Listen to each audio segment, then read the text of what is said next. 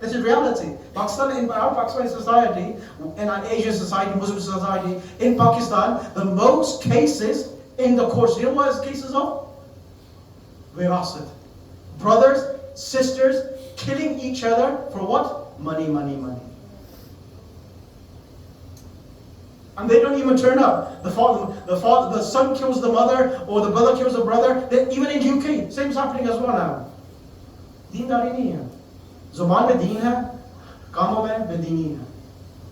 In our actions, there's no religious exemplation or reflection of religious actions, but it's only on our tongues itself. Listen to this in these times. Imam says, Ma Shi'atuna, hamare Shia. Look at this. Shi'atuna alladhina Shi'atuna. Man taraka min Shi'atana daynan fahuwa alayna. If a Shia dies and he has a debt upon it, that debt becomes our responsibility to pay his debt itself. وَمَنْ تَرَكَ مِنْهُ مَالًا فَهُوَ لِوَارِثِهِ. And if he leaves in an inheritance, we will try to give that back to the heirs if they are not achieving itself. And then the hadith says, Shi'atuna alladhina yuqimuna salat. Our Shias are the ones who perform salah. Shi'atuna yu'tuna zakat. Our Shias are the ones who give sadaqah and khums itself. وَيُحَجُّونَ الْحَجْ. And they perform al-hajj al-bayt al-haram. They perform hajj itself. وَيُصُومُونَ شَهْرَ رَمَضَانَ. They fast in the month of Shahr Ramadan. وَيُوَالُونَ أَهْلَ الْبَيْتِ. They love the Ahl al-Bayt al-Muslim. وَيَتَبَرَّؤُونَ من أعدائهم, and he is free and to tabarra upon the enemies of the Ahlul Bayt alayhim salam. أولئك أهل الإيمان والتقى. These are the people of Iman and Taqwa. These are the people of God-fearing. What is Taqwa, brothers? What is Taqwa? We hear more and more saying, what Taqwa? What is Taqwa? Because many of you probably don't come to Jummah, which I know, because that's our society. What is Taqwa? They are the people of piety and taqwa. What is taqwa, brothers? Piety. What is piety? It says in the hadith, at-taqwa ra'isul akhlaq. Taqwa is performing all of the wajibat and staying away from all of everything which is haram. If you have this, you have taqwa. You have piety in you. You are protecting yourself from the chastisement of hell. This is taqwa. And this is what has been mentioned. وَأَهْلُ الْوَرَى وَأَهْلُ التَّقْوَى. And then, time is running out, so I have to wrap up. Then Imam Salim says, Inna Allah. Whenever a Shia dies, we, the Ahlul Bayt alayhimus salam, participate in their janazah itself. جب بھی کوئی شیعہ شہید یا فوت ہوتا ہم اہل البیت علیہ السلام اس کے جنازے میں تشییع کے لیے شرکت کرتے ہیں. This is your maqam. How lucky, how fortunate you are that the Ahlul Bayt participate in your funerals and bless your funerals because you have a connection with the Ahlul Bayt alayhi salam. And then one hadith and I'll end because I have to recite my side. قال إن الله عز وجل غاضب على الشيعة. If Allah subhanahu wa ta'ala becomes angry upon you, what happens at home when mum becomes angry or dad becomes angry? No pocket money? Or probably say, son, pack your bags and go for a camping site for the next 2 weeks itself. Yes? Happens? Or your phone, iPhone Pro 17 or whatever it is now, is going to be taken away now. When Allah subhanahu wa ta'ala gets ghadab, angry upon the Shias, Ahlul Bayt alayhimus salam are so affectionate and understanding and showing their love for the Shias. It says that in hadith, Inna Allah azza wa jalla ghadiba ala Shia fakhayyarani nafsi aw hum fawaqaytuhum wallahi bi nafsi. When Allah subhanahu wa ta'ala Shion ki wajah se, شیعوں کے اعمال کی وجہ سے اللہ سبحانہ وتعالیٰ ان پر غضبناک ہوتا ہے. اہل البیت امام موسیٰ کاظم علیہ السلام ارشاد ہوتا ہے کہ ہم اختیار کرتے ہیں کیا ہم شیعوں کا عذاب کریں یا خود یہ جو عذاب ہے خود ہم برداشت کر لیں. فوقیت نفسی, ہم اپنے آپ کو شیعوں کے اوپر فداکار ہو جاتے ہیں. We present ourselves in protecting the Shias itself. This is our maqam. Maulana, what are you saying? Gee, why? Why more as Shias? Because we are the chosen ones. We are the chosen ones. We are the ones who truly love Ahlul Bayt, love Allah subhanahu wa ta'ala, and love Rasulullah. Everyone else who say we are Ashiq ya Rasul, it's only just a lip service, nothing at all, where they show the love for Sayyida, for Mawla Ali and Fatima Zahra salamu alayha. When you love someone, you punish them as well. When you love someone, you punish them because you want to bring them back onto the right track. This is our maqam in the eyes of Ahlul Bayt. Try to understand this, brothers. And one, now salawat please.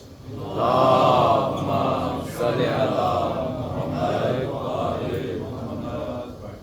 Inni ومن يجري مجرى من الأئمة لابد لنا من حضور جرائزكم في أي بلد كنتم فاتقوا الله في أنفسكم. Imam says, Imam Jafar Sadiq, Imam Musa Kazim says, okay, whenever there's an incident of any Shia dying, any part of the world, be it UK, America, Canada, Australia, you name it, wherever a Shia dies, la buddha lana, it's a responsibility for us to participate in their janazah.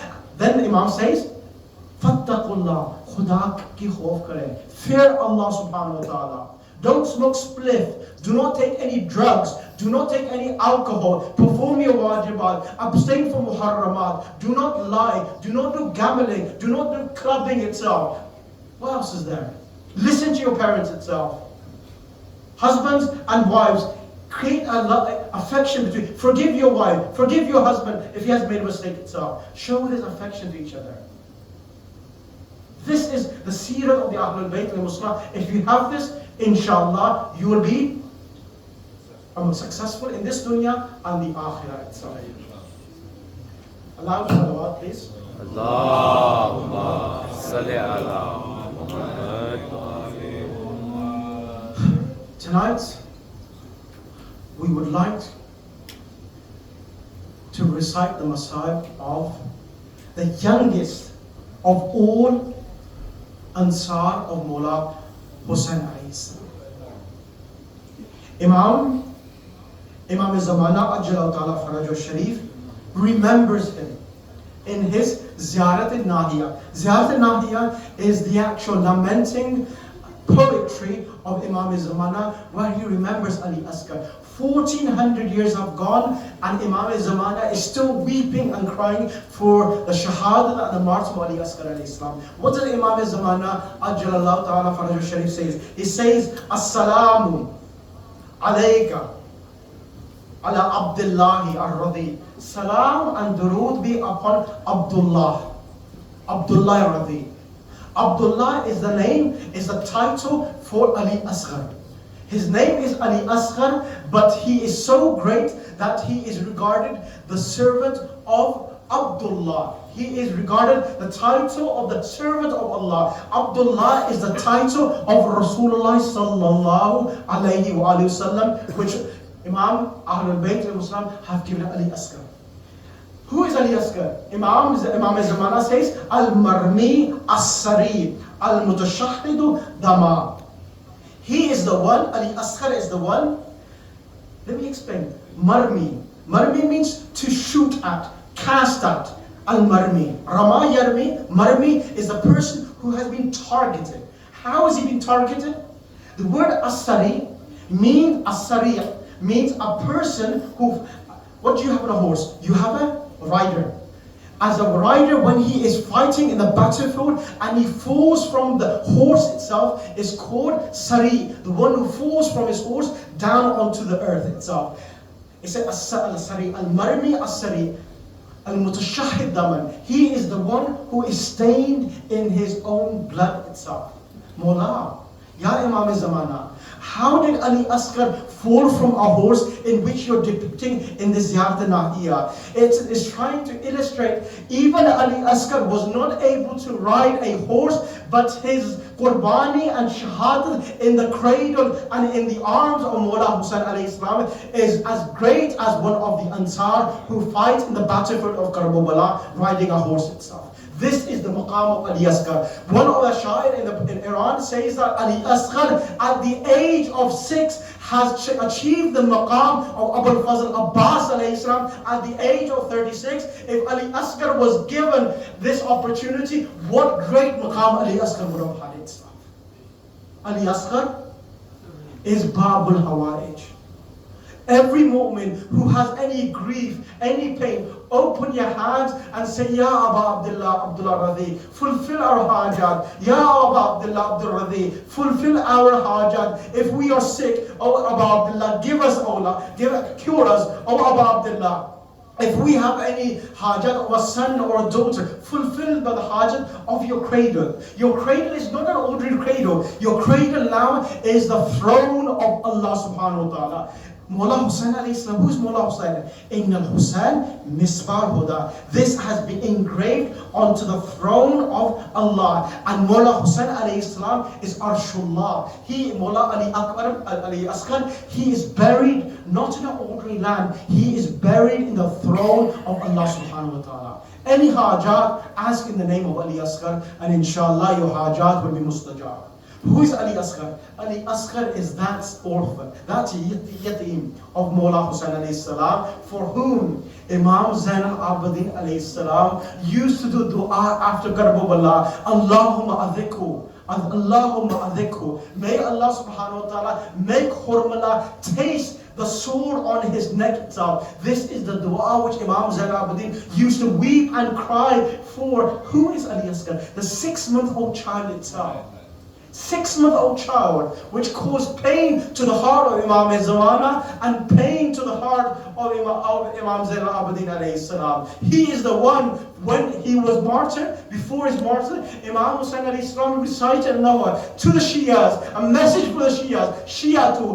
Shiati, Mahma Sharibtu Ma'abin Fadhkuruni. O Shias, when remember the sacrifice of Ali Asghar itself, how he was sacrificed in my lap, and how I quenched his thirst by the hour of the traitors itself. O Shias, remember it itself, and lament upon Ali Asghar itself. This is Ali Asghar. We are here to lament and cry for Ali Asghar. On the day of Ashura itself, when there's no Ansar, Abbas is lying in the plains of Karbala. Ali Asghar is lying, Ali Akbar is lying in the plains of Karbala. Mullah Hussain alayhi salam raises his voice and says, Hal min nasirin yansurna, Hal min mughith yughithuna. Is there any Ansar willing to help me? Is there any person who's willing to assist me? And then Mullah says, Hal min dhabin yadhub an haramillah. Is there any person who is willing to protect the chadars of the ladies of Ahlul Bayt alayhimus salam? Is there no person willing to defend Ahlul Bayt alayhimus salam's lady? This young child who could not speak, falls from his cradle trying to say Labbaika ya Aba Abdullah, Labbaika ya Aba Abdullah. It says in the books of Maqtal, Sayyida Zainab says, Ya Bunayya Aba Abdullah, oh my brother Aba Abdullah. Mullah Hussain alayhi salam comes towards the tent. Sayyida Zainab informs Mullah Hussain alayhi salam, oh my brother, since you have made this call of istighatha, this child has become restless itself. This child is fainting. He is trying to show that he needs water to drink. As you know, bro, this child was not thirsty. His food for 3 days, this child cannot eat any food. His milk was his food. This child for 3 days had no food, no milk, because his means of food was his mother's milk itself. The milk had dried. Mullah Hussain alayhi salam tells Rubab, leave this tent. Let me prepare Ali Asghar itself. Mullah Hussain alayhi salam prepared Ali Asghar as if he was preparing a mayyat itself. He puts the shroud on Ali Asghar itself and then prepares. As Mullah Hussain alayhi salam is leaving the tent, a young girl called Sakina holds the hand of her mother and says, oh mother, what is my father doing? He's hiding Ali Asghar beneath his robe itself. Perhaps Mullah was trying to protect Ali Asghar from the flaring heat of Karbala itself. Maybe Rubaba said, oh Sakina, your father is going to take him to go into the plains of Karbala and quench his thirst. Mullah Hussain alayhi salam take him into the battlefield. The enemies say that Mullah Hussain alayhi salam has brought the Quran so that he can protect himself and ask for water. He goes,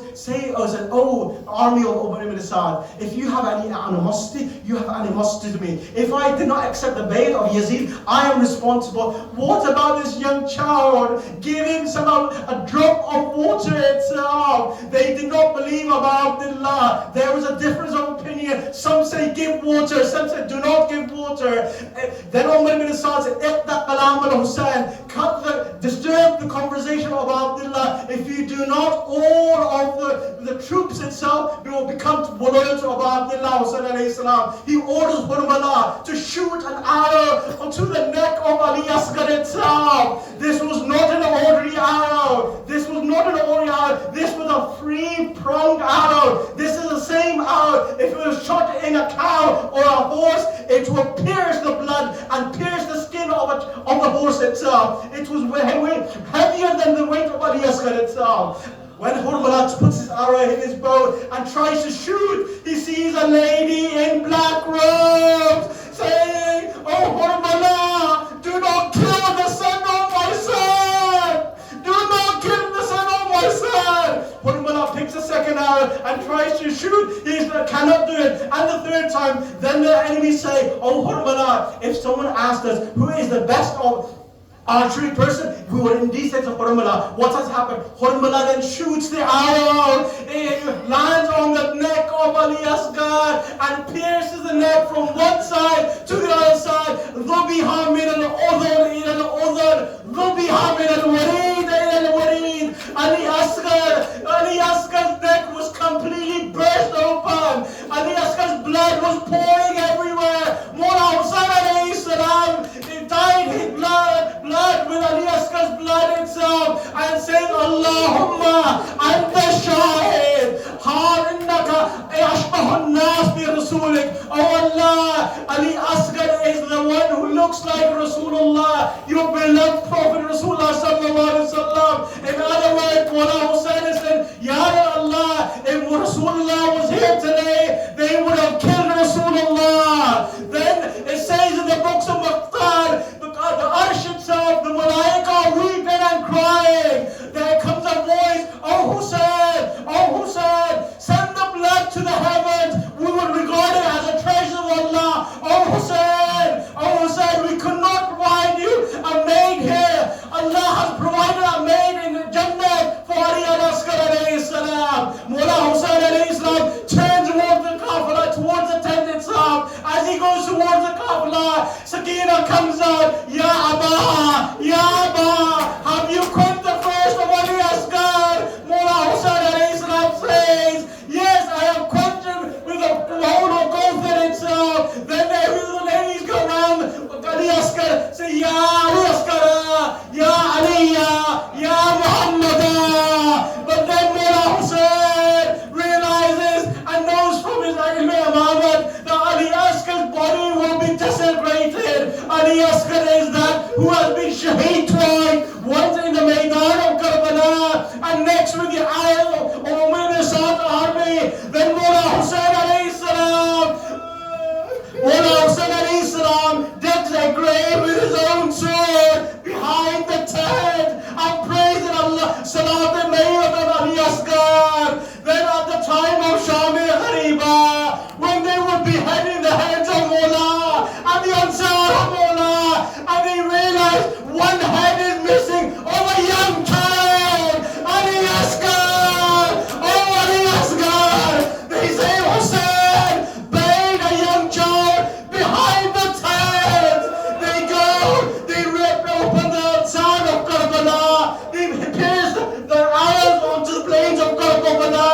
They pierce the arrow, the whole body of Ali Asghar come. They show and parade the body of Ali Asghar on the streets of Kufa and Sham. Hi Asghar, wa Amina, wa Aliya, wa Fatima.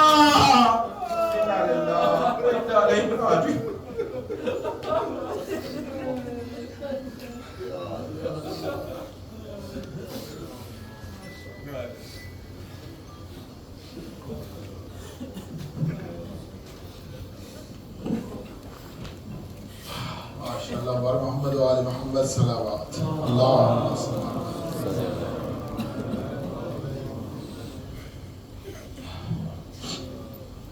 Babbi Ikram,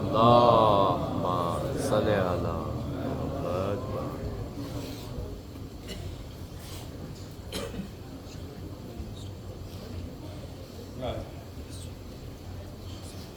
بر محمد و آل محمد بلندتر صلوات اللہم صلی علی محمد و آل محمد.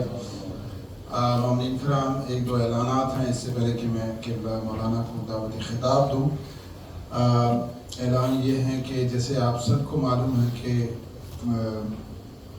اس مساجد کے اوپر امام بارگاہوں میں، برمنگھم میں، لندن میں، ایڈنبرا کے اندر اور بشپ برگس، آج یہاں پہ ایک چھوٹا ٹاؤن ہے وہاں پر بھی کچھ اٹیکس ہوئے ہیں. تو آپ تمام بھائیوں، آپ خود بھی ویجیلنٹ ہیں، ظاہر بات آپ کو ساری چیزوں کا علم ہے، لیکن کیونکہ بارگاہ کے پریمیسز کے اندر جو ہے وہ اسپیشلی جو چھوٹے بچے ہیں، میں اپنی بہنوں سے جو نیچے ماں بہنوں سے جو نیچے تشریف فرمائیں ان سے خصوصی طور پہ گزارش یہ کروں گا کہ آپ یہ کچھ جو دن محرم کے ہیں اپنے بچوں کو اگر آپ اپنے ساتھ رکھیں، کیونکہ سب سے نیچے والا جو روم ہے جو آفس ہے اس امام بارگاہ کا، اس کے اندر انتظام ہے کہ جو چھوٹے بچے ہیں ان کو آپ پلیز اپنے ساتھ اس کمرے میں لے کر جا سکتے ہیں. وہاں پر ٹی وی بھی لگا ہوا ہے، وہاں پر مجلس کی آواز بھی آئے گی اور وہاں پر آپ مجلس سن بھی سکتی ہیں. اور باقی جو حضرات ہیں، جو ینگسٹر ہیں ہمارے، ندیم گاما ہمارے بھائی جو ہے وہ باہر آؤٹ سائڈ ہوتے ہیں سیکیورٹی کے حوالے سے، تو کچھ جو بچے ہیں وہ باہر کھڑے ہو جاتے ہیں. تو please don't stand out side. You can stand inside, you can stand in the tent. It's better just come in the majlis, but please don't stand outside because it could be, could be dangerous. اور آپ جب بھی امام بارگاہ میں تشریف لے کر آئیں، میک شیور کہ آپ اپنے بچوں کو اپنے ساتھ لے کر چل رہے ہیں، اور 2 یا 3 اکیلے آپ اگر کوشش کریں کہ آپ اکیلے کسی اسٹریٹ کے اندر نہ آئیں. یہ 3-4 دن جو ہے وہ کروشل ہو سکتے ہیں. بہرحال خدا سب کا محمد و آل محمد کا سب کو اپنی حفظ و امان میں رکھے. بر محمد و آل محمد صلی اللہ علیہ وسلم.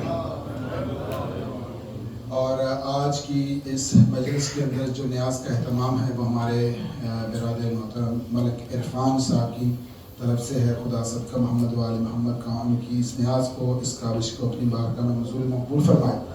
ان کے خاندان کے مرحومین کے درجات کی بلندی کے لیے اور اپنے اپنے خاندان کے درجات کی بلندی کے لیے میں آپ تمام بہنوں اور بھائیوں سے گزارش کروں گا کہ ایک مرتبہ سورہ مبارکہ فاتحہ کو پڑھیں. بسم اللہ الرحمن الرحیم.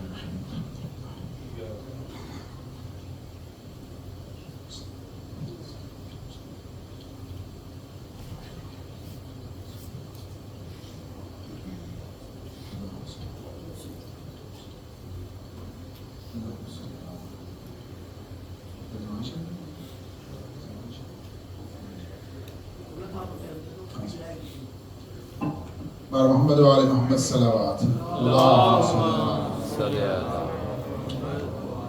اور اب میں ملتمس ہوں نہایت ہی قابل احترام مولانا سید ذیشان حیدر زیدی صاحب سے کہ وہ زیب منبر ہوں ذکر محمد و آل محمد بیان فرمائیں. بر محمد و آل محمد بلندتر صلوات.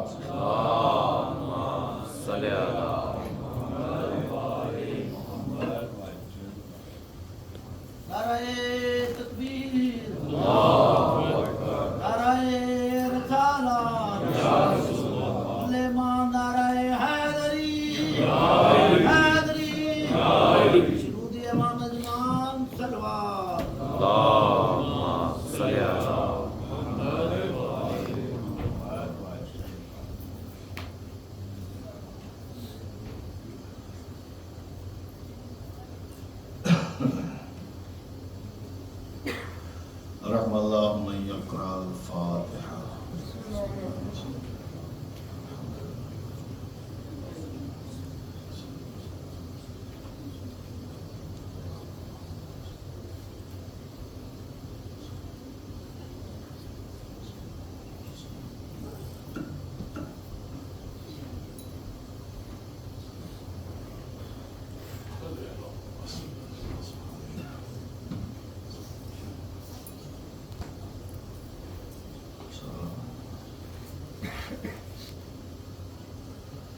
وفوض امری الى اللہ ان اللہ بصیر بالعباد. حسبنا اللہ ونعم الوکیل، نعم المولا ونعم النصیر، ولا حول ولا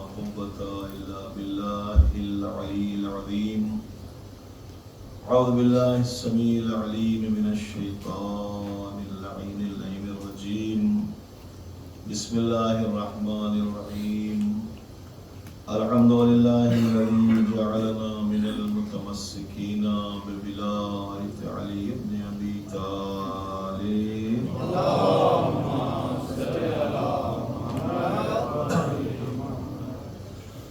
أمير المؤمنين وأولاده المعصومين الذي من تكلم سمع كلامه ومن سكت علم ما في نفسه ومن عاش فعليه رزقه ومن مات فإليه معاده والصلاة والسلام على نبي الأمي القرشي الهاشمي سيدنا ونبينا مولانا أبي القاسم محمد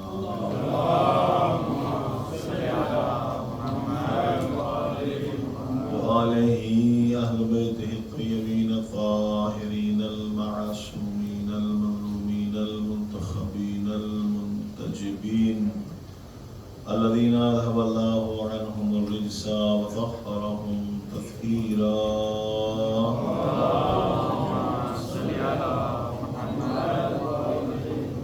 واللعنة الدائمة الباقية المستمرة على أعدائهم أجمعين وغاصبي حقوقهم من الآن إلى قيام يوم الدين أما بعد فقد قال الله سبحانه تبارك وتعالى وقوله الحق في كتابه المبين بسم الله الرحمن الرحيم ربنا وابعث فيهم رسولا منهم يتلو عليهم آياتك ويعلمهم الكتاب والحكمة ويزكيهم إنك أنت العزيز الحكيم. صلوات محمد.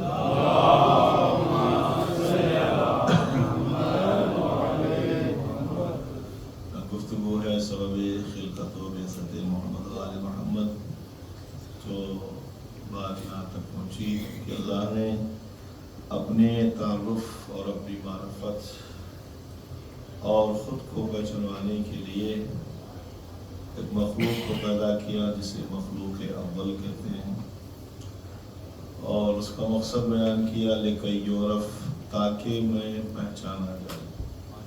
تو مخلوق اول جس کو بنایا ہے اور جس کو خلق کیا ہے اس کو اپنی معرفت کا ذریعہ بنایا ہے اور جسے اپنی معرفت کا ذریعہ بنایا ہے اسے اپنے صفات کا عکاس بنایا ہے. حضور ختم مرتبت حضرت احمد مجتبی محمد مصطفیٰ صلی اللہ علیہ وسلم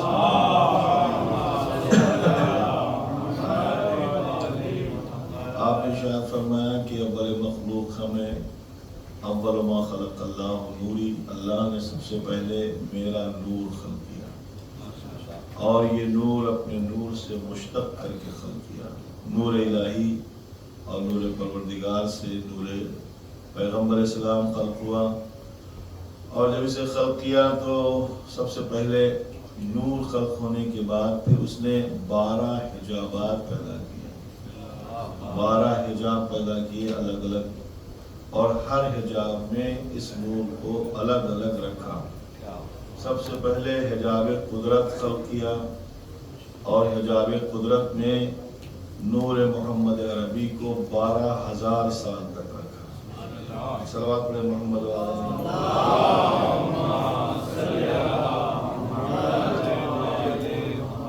حجاب قدرت میں 12,000 سال تک رکھا اور پیغمبر کی حدیث ہے کہ سب سے پہلے اللہ کی تسبیح ہم نے کی.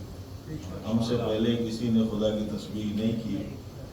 جو تسبیحات ہیں جو آپ تسبیح پڑھتے ہیں یہ جتنی بھی تسبیحات ہیں ملائکہ، انبیاء، مرسلین، شہداء، اولیاء، اجنہ، جو بھی تسبیح پڑھتے ہیں اللہ کی وہ ساری تسبیحات سب سے پہلے زبان محمد عربی پہ جاری ہیں.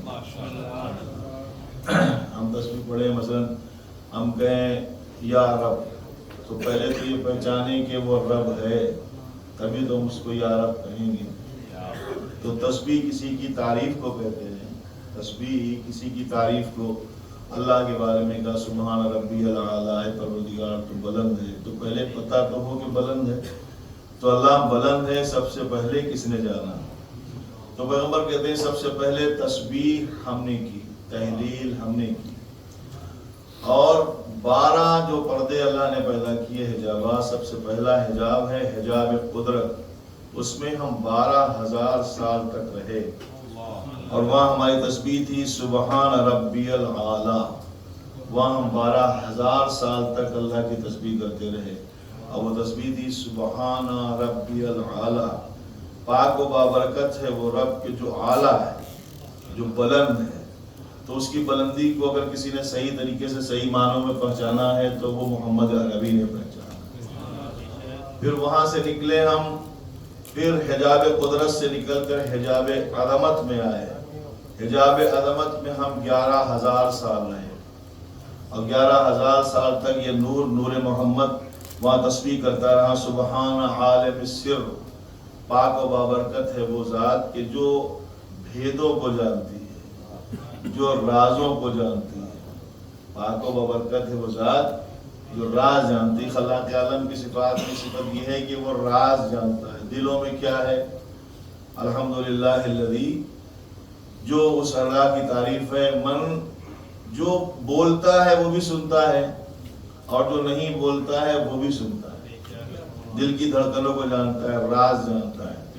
یہ صفات پروردگار میں ہیں کہ وہ راز دلی جانتا ہے، کس نے کیا کیا، کب کیا کیا، کون کیا کرے گا، یہ غیب کے مراحل نہیں، یہ سب خداوند جانتا ہے، کریم جانتا ہے۔ تو راز اس کے پاس ہے، اب وہ جسے چاہے راز کا عالم بنا دے، جسے چاہے راز بتا دے، جسے چاہے وہ صفت دے دے کہ وہ راز جانے۔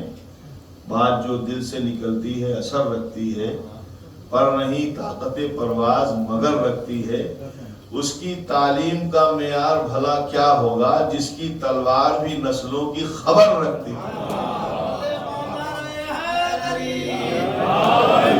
یہ صفت الہی وہ راز کے وہ نسلوں کی خبر رکھتے تھے۔ تلوار جب چلتی تھی تو پتہ لگتا تھا کہ کتنی نسلوں کے بعد کوئی مومن ہونے والا ہے، آپ کو پتہ ہے کتنی نسلوں کے بعد کوئی مومن آنے والا ہے۔ آج جب کبھی کبھی ہوتا ہے کہ وہ جو پردے غیب میں ہیں ابھی تک آئے نہیں، کب آئیں گے، کب آئیں گے، کب تک آئیں گے، یہ تو طے ہے کہ وہ ہیں، یہ طے ہے۔ اچھا، جو نہیں مانتے کہ وہ ہیں، وہ یہ مانتے ہیں کہ شیطان ہے، تو ان کو یہی بتایا جاتا ہے جب شیطان ہو سکتا ہے تو رحمان کیوں نہیں ہو سکتا۔ اچھا، یہ پتا ہے کہ ہیں، اور یہ بھی پتا ہے کہ ہیں تو آئیں گے، ہیں تو آئیں گے، وہ اللہ کی طرح تو ہیں نہیں ہیں، وہ تو معصوم کی طرح ہیں۔ نبی نے فرمایا کہ وہ آئیں گے، اور جب آئیں گے تو پھر یہ بھی پتہ لگاؤ کہاں سے آئیں گے۔ کسی سے پوچھا کہاں سے آئیں گے، تو کہا کہ وہ تو کربلا کا بدلہ لینے آئیں گے، شاید کربلا سے آئیں، نہیں کربلا سے تو نہیں آئیں گے۔ علی کے بیٹے ہیں تو شاید نجف سے آئیں، نجف سے بھی نہیں آئیں گے۔ تو کہا کہ پیغمبر کے وسیع ہیں، شاید مدینے سے آئیں، مدینے سے بھی نہیں آئیں گے۔ سرہ من را، جہاں سے وہ سرداب غیبت ہے وہاں سے تشریف لائیں، وہاں سے بھی نہیں آئیں گے۔ مشہد مقدس سے آئیں گے، پاک جگہ ہے وہاں سے بھی نہیں آئیں گے۔ ریاض الجنہ سے آئیں گے، وہاں سے بھی نہیں۔ اچھا، جہاں بہت سارے چاہنے والے ہیں وہاں سے چلے آئے، یہاں کسی پہاڑی سے آ جائیں، تو کہا نہیں کربلا سے نہیں آئیں گے، کوفے سے نہیں آئیں گے، مدینے سے نہیں آئیں گے، آئیں گے کہاں سے؟ خانہ کعبہ سے، مکے سے آئیں گے۔ کہا آنا تھا تو کربلا سے آ گئے ہوتے، ان کا ہی بدلہ لینا ہے، نجف سے آ جاتے، سرہ من را سے آ جاتے، مشہد مقدس سے آ جاتے، یہ کعبے سے کیوں آئیں گے؟ کہ تمہیں پتہ نہیں اللہ نے اصول بنایا، لن تجد لسنت اللہ تبدیلا، اللہ کی سنت میں تبدیلی نہیں ہوتی، جہاں سے پہلا آیا تھا وہیں سے آخری ہے۔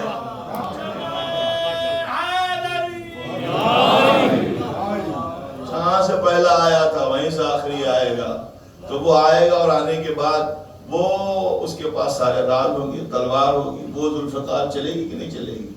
ذوالفقار چلے گی، جو ان کے ہاتھ میں ہے نا۔ لو ظلم و جور اٹھاتا ہے سر اٹھانے دو، پتا چلے گا انہیں ذوالفقار آنے دو۔ جو ظلم و جور اٹھاتا ہے سر اٹھانے دو، لو بدعتوں کا سمندر انہیں بہانے دو، پتا چلے گا انہیں ذوالفقار آنے دو۔